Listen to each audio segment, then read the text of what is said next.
माधव दास, सब सब सत्कार, जो भी उनके पास आता उनको भोजन वस्त्र आदि सब कुछ मिलता और खूब सत्कार पाते उनसे।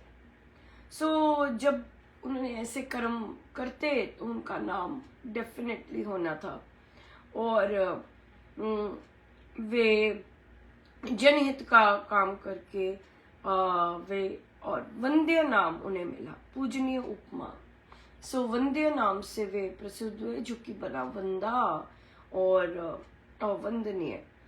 उन्होंने अपनी सिद्धि के शौर्य से वे और कीर्ति कर्म से चमत्कार दक्षिण देश में लगी, खूब नाम उनका खूब नाम हुआ उनका।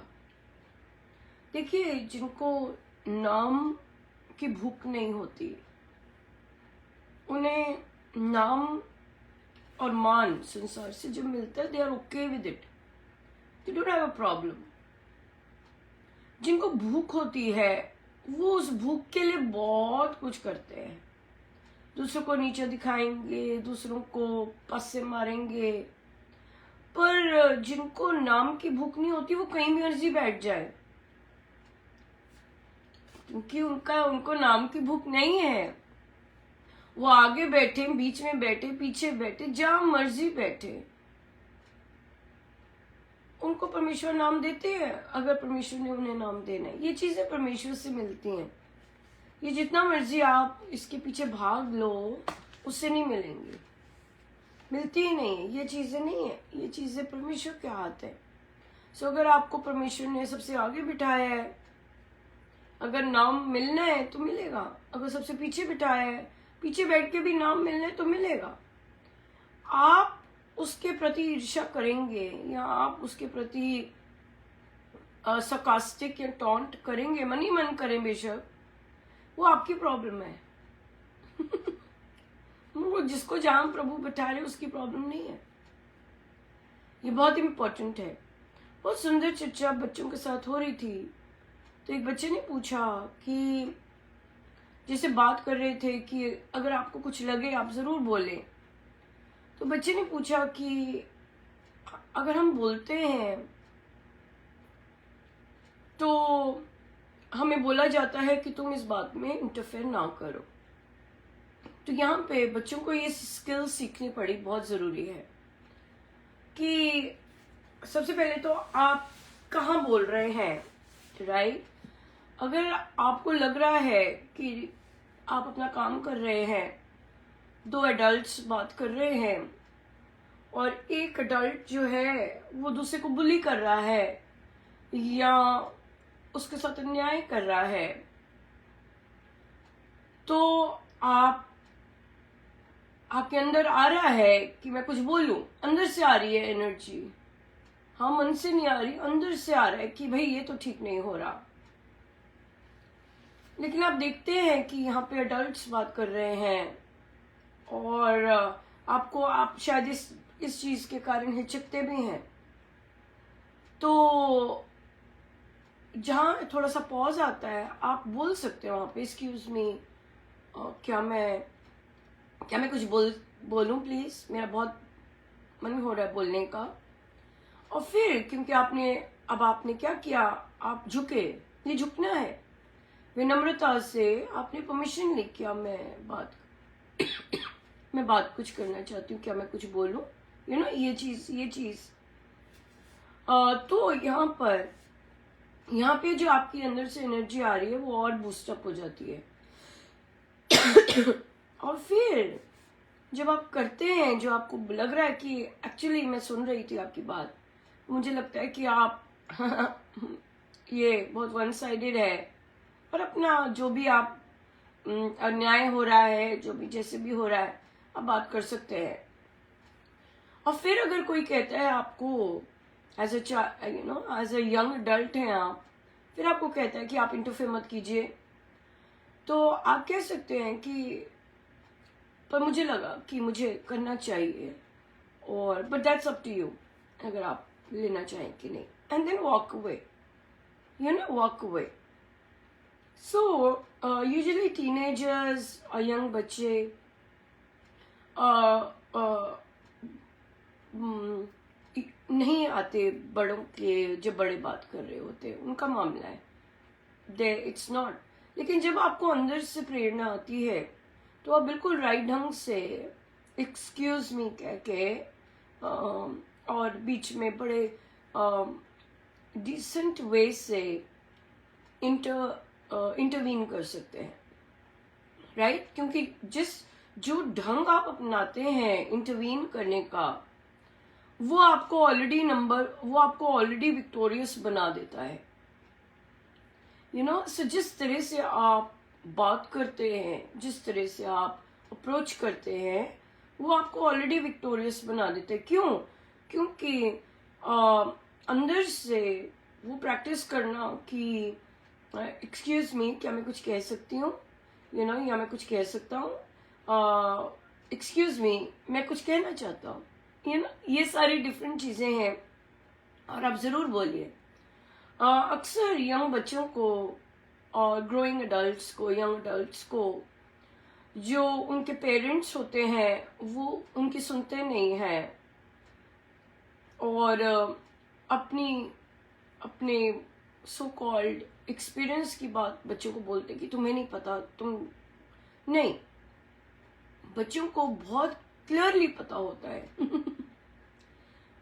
बहुत क्लियरली देख सकते हैं वो। मैंने सदा देखा है, बच्चे बोलते नहीं हैं क्योंकि उनसे पूछा नहीं जाता, लेकिन उन्हें बहुत साफ पता होता है। और कई बार क्लास में भी बच्चे एक दूसरे को वो पूछ रहे होते, मैं कैसा हूं ना, ऐसे ऐसे। आप यकीन मानिए, बच्चे जितना एक दूसरे को जानते हैं एडल्ट्स नहीं जानते। और जो बच्चे सत्य बोलते हैं, सच बोल रहे होते हैं, गजब की बात बोलते हैं फिर। इसलिए अगर बच्चा कुछ बोलना चाहता है, और आप बच्चे की राय भी पूछ सकते हैं। अगर आप ऐसे पेरेंट हैं जो कि अपने बच्चे की राय वैल्यू करते हैं, कोई डिसीजन मेकिंग होती है, आप पूछ सकते हैं, तुम्हें क्या लगता है, क्या करना चाहिए? आपको वहां से पता चलेगा। जब तक आप बच्चों को इन्वॉल्व नहीं करेंगे टॉक में, अपनी बातचीत में, डिसीजन मेकिंग में, आपको उनकी एक्सटेंट नहीं पता कि किस तरह की उनकी नॉलेज है, किस तरह की वे सोचते हैं। और जैसे एक बच्चे ने बहुत फनी था, कहता, आंटी मेरे पापा जब बाहर जाते हैं मुझे कहते हैं अब तुम ही हो, अब तुमने ध्यान रखना है, अब जब भी मैं स्टेप आउट करता हूँ तुमने करना है।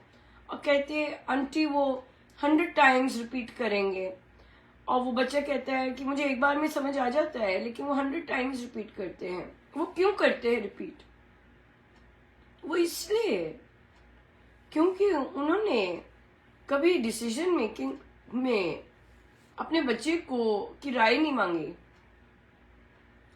तो वो उस अजम्पशन से चलते हैं कि इसको कुछ नहीं पता, इसे मुझे ही बताना है। जबकि बहुत बच्चे बहुत समझदार होते हैं, जस्ट बिकॉज उनसे घर में पूछा नहीं जाता, तो as a result of which आप नहीं जान सकते कि हाउ इंटेलिजेंट दे आर। हाँ, कई बच्चे होते हैं, जैसे कई कल्चर्स में जो अडल्ट से बच्चों से पूछते नहीं है, तो बच्चे बोलते हैं कि ये आपका काम है मैं क्यों बताऊं आपको, ये आपका काम है, आपका डिसीजन लेने का काम है। बिल्कुल सही है ना। एज अ पेरेंट आप बच्चों से नहीं पूछ सकते कि भाई मुझे क्या करना चाहिए, पर ढंग होता है बात करने का। अच्छा बताओ तो सही, ये चीज आई है, क्या करना चाहिए, आपको क्या लगता है, आपके पॉइंट ऑफ व्यू से क्या है? तो उससे एक सेंस ऑफ बिलोंगिंगनेस होती है कि यस, मेरे पापा ने मुझसे भी पूछा, मुझे वो ऐसा नहीं समझते कि मैं कुछ नहीं कर सकता। यूजुअली पेरेंट्स ऐसे समझते हैं, और फिर आपको पता ही नहीं चलता कि बच्चे क्या कर सकते हैं। पेरेंट्स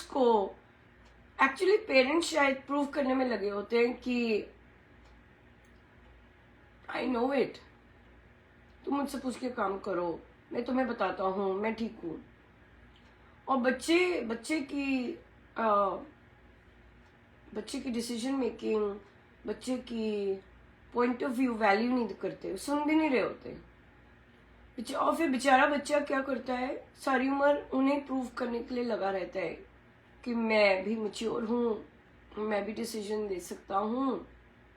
लिटरली कई फादर्स स्पेशली बच्चे जब यंग एज पे बहुत सुंदर काम करते हैं, फादर्स अच्छे से एक्नॉलेज ही नहीं करते उन्हें, और फिर ना अप्रिशिएट करेंगे। हाँ, कोई चीज गलत करते हैं 100 बार सुना देंगे कि भाई हाँ भाई ये नहीं कर रहे, ये नहीं कर सकते, इतने ऐसे हो, इतने ऐसे हो। लेकिन जो इतने बड़े काम कर रहे होते हैं वहां पे वो ऐसा मौन धारण करते हैं जैसे कि पता नहीं क्या। सो इसलिए कल्चरल गैप होता है, एज गैप होता है, जनरेशन गैप भी होता है। क्योंकि जो हमेशा याद रखिए, यंग बच्चे are more evolve than you, so be humble, right. आप कुछ दे सकते हैं, आप उनसे बहुत कुछ ले सकते हैं, पर अगर आप लेने वाले नहीं हैं कुछ नहीं कर सकते। या तभी सत्संगों में बहुत प्रॉब्लम होती है सीनियर साधकों को, जो बुजुर्ग होते हैं। क्यों? क्योंकि यंग कोई राय दे रहा होता है, उनसे डाइजेस्ट नहीं हो पाता, डाइजेशन बहुत खराब हो जाती है और वो वर्षों रहती है खराब। ऐसा नहीं कि वो ठीक हो जाए, वो एक्नॉलेज करने में उनको बहुत प्रॉब्लम होती है कि इन्हें पता है। प्रॉब्लम तो होगी, बहुत लोगों को प्रॉब्लम होगी, क्योंकि बच्चे बुक क्लब लेते हैं। बच्चों को पता होगा पहले से, जब आपसे बात करेंगे कि स्वामी जी महाराज ने क्या लिखा है, आप उन पे लीगल ठोकने की बात करेंगे, वो आपको स्वामी जी महाराज का बता सकेंगे। पर स्वामी जी महाराज ने तो ऐसे नहीं कहा, ये तो सबके लिए है, ये पब्लिक प्रॉपर्टी है लेकिन सबके लिए है। यहाँ पे कोई भी पेपर उठा सकता है, कोई भी सफाई कर सकता है। हाँ, उसे नियमित रखने के लिए सिस्टम है, लेकिन अगर कोई ग्लास यहाँ से वहां से उठाना चाहे, जैसे अपने घर को रखता है, घर में भी नहीं जो रखेगा वो बाहर भी नहीं रखते, राइट। ये बात है। सो इसलिए, लेकिन बच्चों को पता होगा, कुछ बच्चे ऐसे होंगे जरूर कि उन्हें पता होगा, वो आराम से बात कर सकेंगे। आप किसी पे अन्याय कर रहे होंगे, कोई बच्चा जरूर खड़ा होगा, यंग अडल्ट खड़ा होगा कि नहीं नहीं आप मेरे पास आके बैठिए, कोई बात नहीं। कोई होगा जो आपके अन्यायपूर्ण बिहेवियर को नजरअंदाज करके सही बात करेगा। एब्सोल्युटली होगा। हाँ, कि आइए बैठिए, कोई बात नहीं, यहाँ बैठ जाइए, कोई बात नहीं, स्वामी जी का है ये सब, ये संस्था की बात हो गई। ऐसे बच्चे जॉब क्षेत्र में भी बहुत कुछ फेस भी करना पड़ेगा, लेकिन अगर उन्होंने चॉइस की है कि मुझे सकारात्मक वैसे ही जाना है, तो वो करेंगे। Don't worry, come and eat with us, don't worry, आप हमारे साथ खाइए आके बैठ के, या अकेले खाना पड़े किसी दिन, खा सकेंगे। That's what it is. That's what अध्यात्म is. सबके साथ बैठ के खाना है, सबके साथ बैठ के खा सकते हैं, अकेले बैठ के खाना है, अकेले बैठ के खा सकते हैं, या क्या खाना है ये बता सकते हैं ये बात है। सो इसलिए सही राह पर सही कॉन्सेप्ट्स की क्लैरिटी होनी बहुत बहुत ज्यादा इम्पोर्टेंट है। हम मन के रूपांतरण में अब प्रवचन पीयूष जी आरंभ करेंगे, ताकि हमें महाराज, स्वामी जी महाराज, क्योंकि क्या होता है,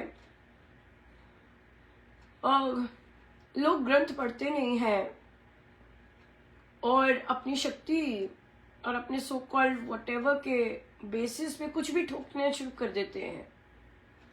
लेकिन जब हम, क्योंकि हम यहाँ पे सत्संग की बात करते हैं, हम आते ही सत्संग के लिए हैं, तो जब हम स्वामी जी महाराज के टेक्स्ट को अध्ययन करेंगे, जो कि उन्होंने बहुत सुंदर सिंपल भाषा में लिखा है, तो वहां पे हमारी और क्लैरिटी होने वाली है कि किस चीज का, क्या चीज उन्हें पसंद है, किस चीज का उन्होंने बेस बनाया है, किस तरह से है। सो इसलिए हम एक एवरेज साधक होने के नाते हम वो जो कॉमन साधक होता है ना, सिंपल साधक होता है, जो वो अध्ययन करेंगे और जानेंगे कि ये क्या पढ़ा जा रहा है। बहुत लोगों को नहीं पता स्वामी जी महाराज के ग्रंथों का, उन्हें सिर्फ अमृतवाणी जी का पता है। सो हम प्रवचन पीयूष जी पढ़ेंगे और उसमें से देखेंगे एक एक शब्द लेकर कि स्वामी जी हमें कैसे सिखा रहे हैं और क्या बता रहे हैं। सो जो साधक प्रवचन पीयूष सुबह के समय बैठते हैं, लेके बैठना चाहें देख सकते हैं। इन सब टॉक्स में आप अगर जाप करना चाहें, ध्यान करना चाहें, कर सकते हैं, बिल्कुल कर सकते हैं। और ताकि आपका समय यूं ही नहीं जा रहा ऐसे बैठे हुए, राइट। या सो आप अगर बैठे हुए हैं, अपने घर में बैठे हुए हैं, तो आप जाप कर सकते हैं। हाँ, वो स्ट्रेंज होगा कि आप बर्तन मांज रहे हैं और सुन रहे हैं, वो थोड़ा सा अजीब बात है। लेकिन अगर आप जाप कर रहे हैं साथ में और फिर सुन रहे हैं, फिर वो ठीक है। क्योंकि जाप बर्तन मांजते समय तो आप भजन सुन सकते हैं, है ना, दूसरे वाले। अगर आपने ध्यान लगाना है और ध्यान में करना है, तब मूड है आपका बैठने का, तो फिर आप ये सब सुन सकते हैं, तो बहुत सुंदर रहता है। बहुत ही अच्छा भी रहेगा। या चाहे जैसी मर्जी चर्चा हो रही है जैसी मर्जी चर्चा हो रही है। या सो हम करेंगे प्रवचन पीयूष जी आरंभ। लेकिन यस, बात करनी है किसी से, आपके पास जो होगा आप वो हमेशा याद रखिए। घर में भी आप देखेंगे कई फैमिली मेंबर्स केयर करते हैं एक दूसरे की एज अ ड्यूटी, लेकिन वे एक्सप्रेस नहीं कर सकते। एक्सप्रेशन उनका बहुत रिड्यूस होता है। क्यों? क्योंकि उतनी मात्रा में प्यार होता नहीं है एक्सप्रेस करने के लिए, देने के लिए। जो दे सकते हैं, जो अंदर है जिसके, वो उमड़ा के देगा, राइट। लेकिन जिसके अंदर नहीं है, वो फिर इन्हीं चीजों में, इन्हीं चक्रों में फंसा रहता है। हमेशा याद रखिए, जो होगा आपके पास आप वही दे सकते हैं। अगर आपके पास करोड़ है तो डेफिनेटली आप लाखों दे सकते हैं, लेकिन अगर तिजोरी की चाबी आपके पास नहीं है, आप कुछ नहीं दे सकते, आपको मांगना ही पड़ेगा। या आप you are not a giver, even though you might be earning a lot, but you might not be a giver. Why? Because the keys are not in your hand. So इसी तरह से हमारे पास जो है हम वही दे सकते हैं। हमारे पास कुछ भी नहीं है, फिर भी हमारे पास अगर ब्लेसिंग्स हैं हम दे सकते हैं। या हमारे पास काइंड वर्ड्स हैं, हम दे सकते हैं। हमारे पास नॉलेज है, हम दे सकते हैं। हमारे पास विजडम है, हम वो भी दे सकते हैं। यू नो कि आप, और अगर किसी का हमारे पास अच्छा बिहेवियर है, हम वो दे सकते हैं, है ना, हम दे सकते हैं। हमारे पास श्रद्धा है, वो हम दे सकते हैं, एब्सोल्युटली दे सकते हैं। सो हाँ, अगर आप लेना नहीं चाहते, वो आपकी प्रॉब्लम है, वो आपकी प्रॉब्लम है, वो देने वाले की नहीं है, राइट। वो आपकी प्रॉब्लम है कि you are not ready to receive it. तभी हमें कितने सारे इश्यूज यहाँ डिस्कस करने पड़ते हैं सत्संग को लेके। बहुत सुंदर किसी ने बताया, कहते अनुपमा, दिल्ली श्री रामशरणम में जो मेन हॉल है जहाँ श्री अधिष्ठान जी हैं, श्री अधिष्ठान जी जहाँ पर है, वहां के तो नियम ही बहुत बहुत अलग हैं। वहां पर तो आप मूवमेंट कर ही नहीं सकते। It is a very very strict no, and they enforce it. प्यार से करेंगे, लेकिन they are going to do it. फिर वहां पर आप उठ भी नहीं सकते। जैसे किसी को वॉशरूम जाना है, इमरजेंसी आ रही है, नहीं, आपको वहीं अगर आप बैठे हैं, पहले आके बैठिए 15 मिनट, फिर 15 मिनट बाद उठ के जाएंगे। आप नहीं उठ सकते, ऐसे नहीं है वहां। सो यस, अगर एक स्थान पर ऐसे हो सकता है, दूसरे स्थानों पर क्यों नहीं हो सकता? वो इसलिए नहीं होता, हो सकता है, करना भी चाहिए, करना भी चाहिए, क्योंकि ऐसे बिहेवियर्स मैं ऐसे बिहेवियर्स में नहीं बड़ी हुई किसी भी सत्संग में।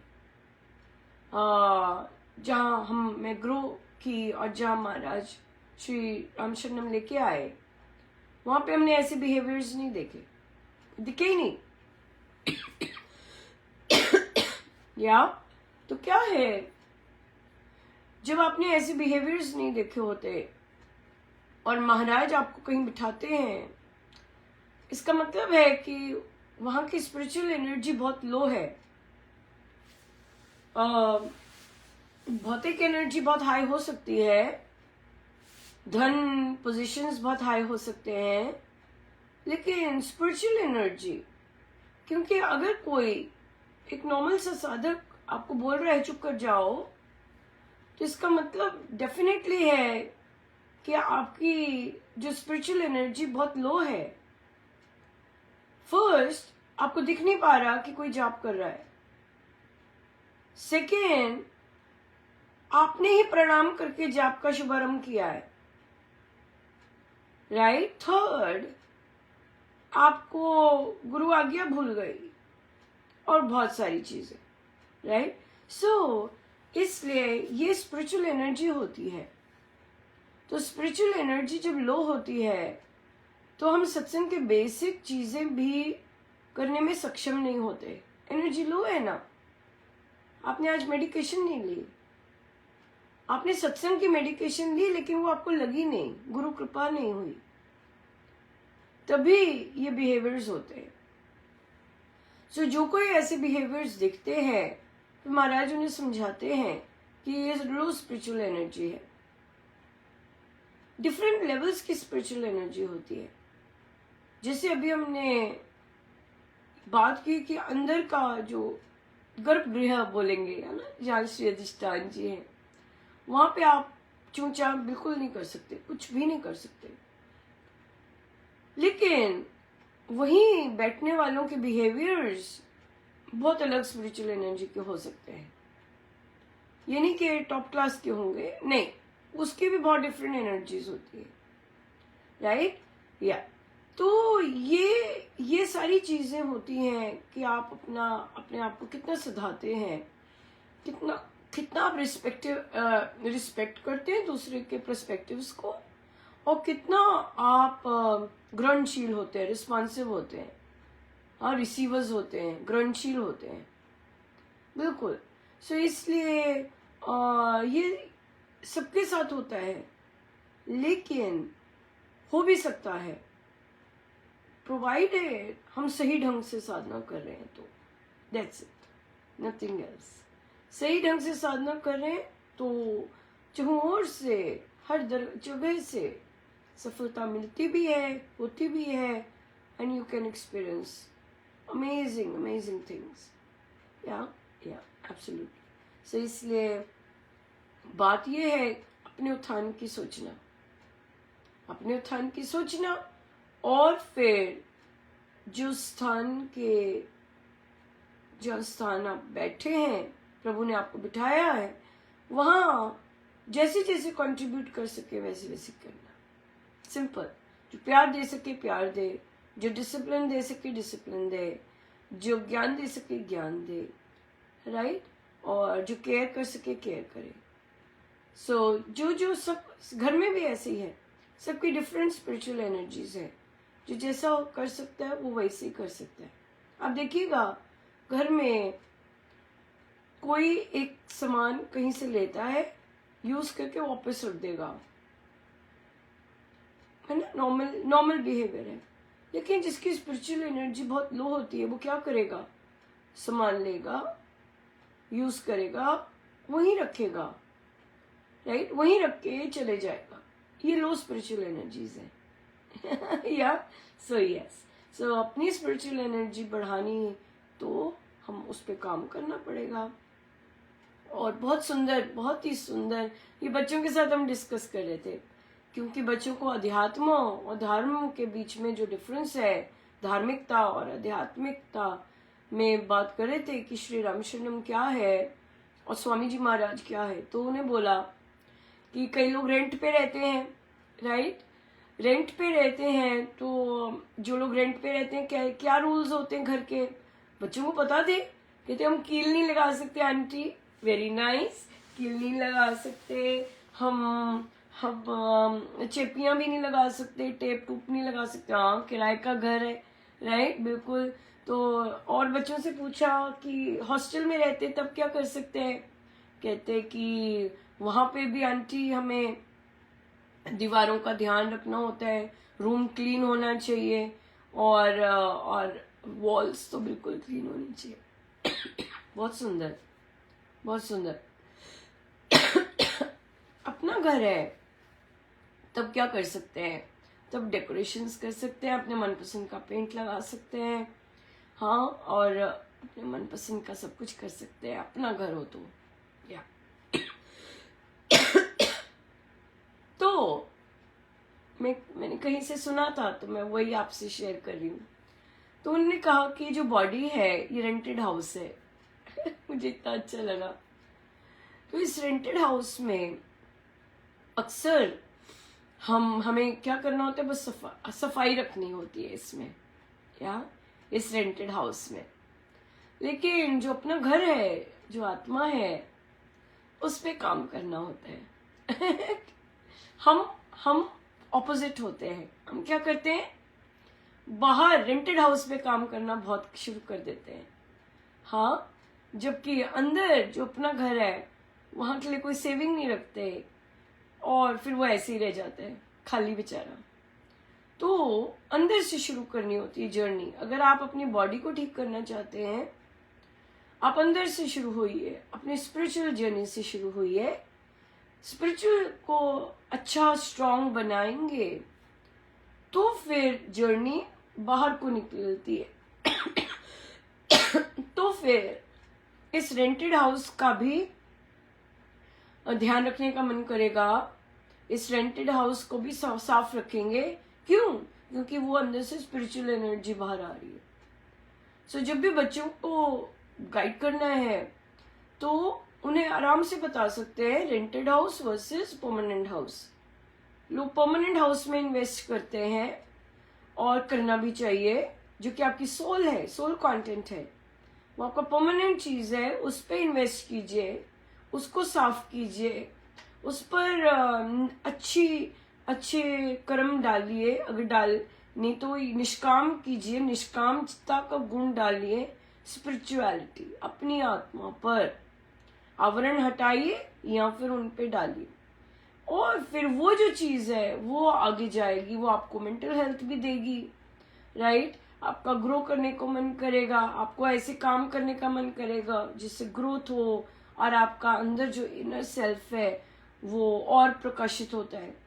फिर आपका फिजिकल हेल्थ पे भी ध्यान देने को मन करेगा, राइट। वेस्टर्न जगत में अमेरिकन साधक ज्यादातर जो हम डील करते हैं वे अमेरिकन साधक है। तभी हमें बताना पड़ता है कि हम जूते यहाँ से नहीं लेके जा सकते, हम ऐसे बात नहीं कर सकते, क्योंकि वे अमेरिकन साधक हैं।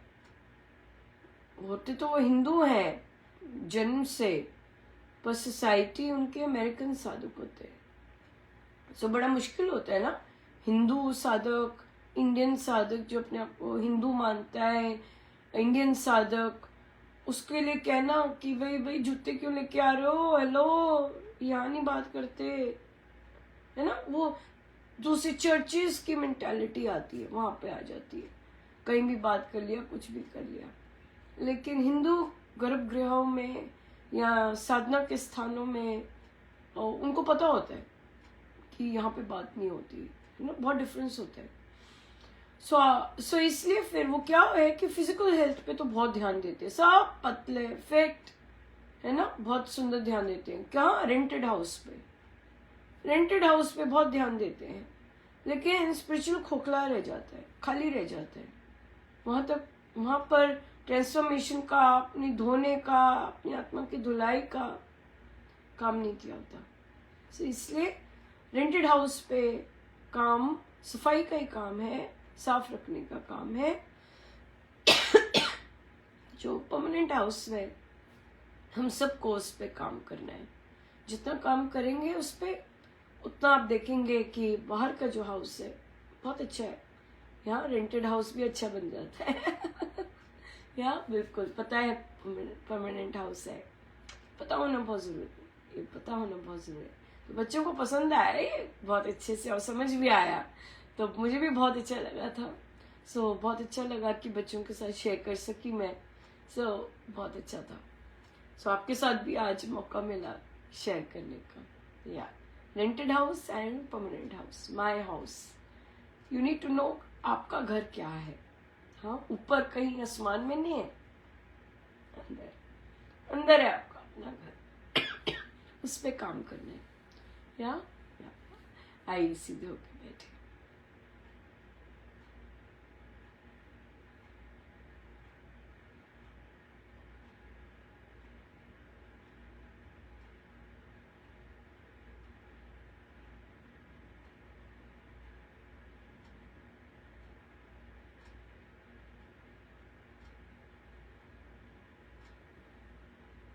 सब गुरुजनों का उनके श्री श्री चरणों में जय जय राम, जय जय।